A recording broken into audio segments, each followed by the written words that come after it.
Assalamualaikum warahmatullahi wabarakatuh.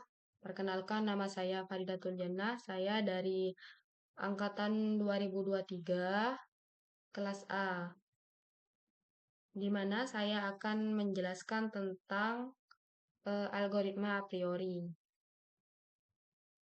Pengertian algoritma a priori yaitu algoritma yang digunakan untuk mencari pola atau hubungan antar item dalam sebuah kumpulan data, biasanya data transaksi.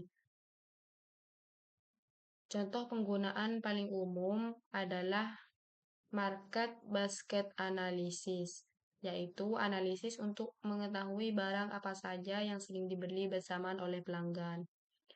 Konsep utama di algoritma a priori yaitu ada 4. Yang pertama yaitu item set, kumpulan item yang dianalisis. Yang kedua support, menunjukkan seberapa sering sebuah item set muncul dalam seluruh transaksi. Yang ketiga yaitu confident, mengukur kekuatan hubungan antara dua item, biasanya untuk aturan asosiasi seperti jika membeli A maka membeli B. Yang keempat atau yang terakhir yaitu frequent item set, di mana kumpulan item yang nilai supportnya di atas batas minimal atau minimum support. Cara kerja algoritma a priori ada 2 langkah. Yang pertama yaitu menentukan minimum support dan confident. Contohnya yaitu minimum support 40%, minimum confident 60%. Langkah kedua yaitu mencari frequent item set, di mana ada 4 bagian. Yang pertama yaitu cari support untuk setiap item atau pilih yang lebih besar seperti support. Yang kedua yaitu gabungkan item menjadi item set 2, misal AB, AC, dan BC. Yang ketiga yaitu hitung support item set 2, pilih yang memenuhi. Yang keempat yaitu ulangi untuk item set 3, 4, dan seterusnya. Membentuk aturan asosiasi. Setelah menemukan frequent item set, kita bentuk aturan seperti mangga dan jeruk, anggur dan apel. Setiap aturan dicek apakah nilai confident-nya lebih besar dari minimum confident. Contoh sederhana dari algoritma a priori, misal transaksi ABC, ABC, maka support A 3/3 sama dengan 100%, support B 2/3 66,7%, support C 2/3 66,7%, dan support AB 2/3 sama dengan 66,7%. Jika minimum support 50%, maka semua item set ini masuk frequent item set. Atau jika minimum confident 60%, maka aturannya diterima. Kesimpulan dari algoritma a priori ada 3, yaitu pertama, a priori digunakan untuk menemukan pola pembelian yang sering terjadi. Yang kedua, yaitu menggunakan konsep support confident dan frequent item set. Yang ketiga, yaitu berguna untuk rekomendasi produk, penyusun rak supermarket, analisis perilaku pelanggan, dan banyak lagi. Baik, saya akan langsung ke contohnya saja.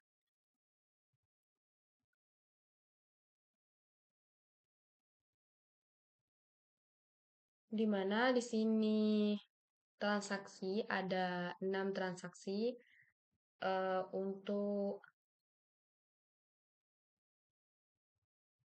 contoh, mangga muncul di maksud dari 1 dan 0 ini adalah 1, yang dimaksud 1 ini yaitu item dibeli di transaksi tersebut. Dan jika 0, maka item tidak dibeli. Contohnya di transaksi pertama yaitu mangga, jeruk, anggur, dan apel.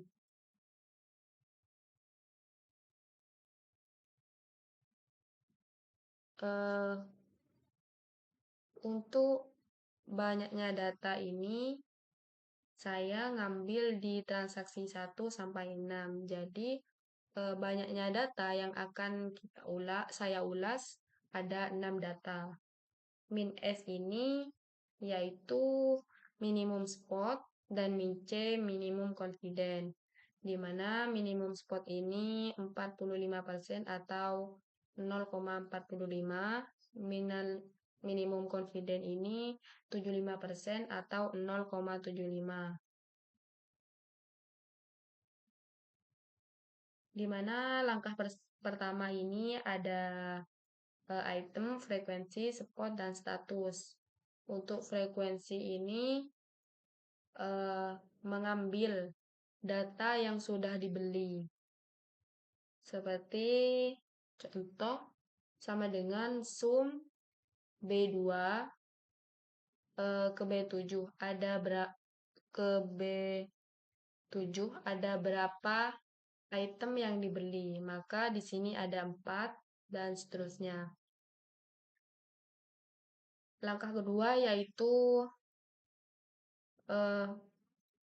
menggabungkan kombinasi seperti mangga jeruk, mangga anggur, mangga apel, jeruk apel, dan anggur apel.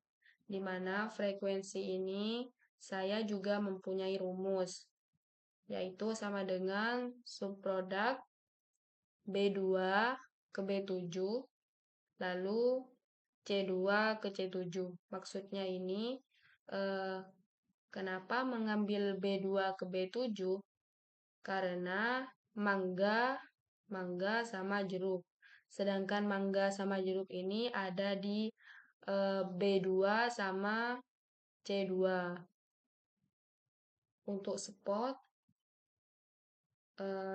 ada rumus juga sama dengan H15. H15 ini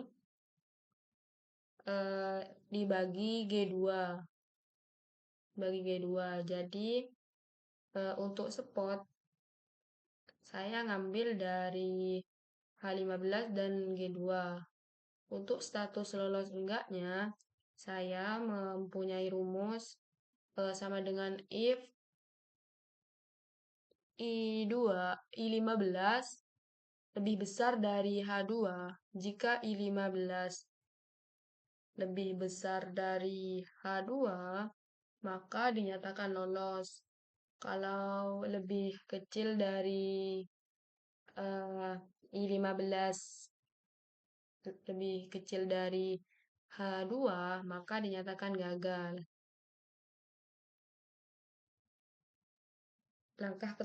Untuk langkah ketiga yaitu membentuk kombinasi 3 item dari pasangan yang lulus di langkah sebelumnya. Contohnya yang lulus yaitu mangga anggur dan mangga jeruk. Di mana saya mengambil data SX, UE, UY, dan SX. Dari ini saya mengambil frekuensi yang langkah kedua. Dan untuk yang SX ini saya mengambil dari frekuensi langkah pertama. Untuk confident, ini juga ada rumus. N15 per O15. Dan untuk menyatakan kuat gagalnya, di langkah ketiga juga ada rumus sama dengan if P15 lebih besar dari I2, maka dinyatakan kuat. Semisal lebih kecil, yaitu dinyatakan gagal.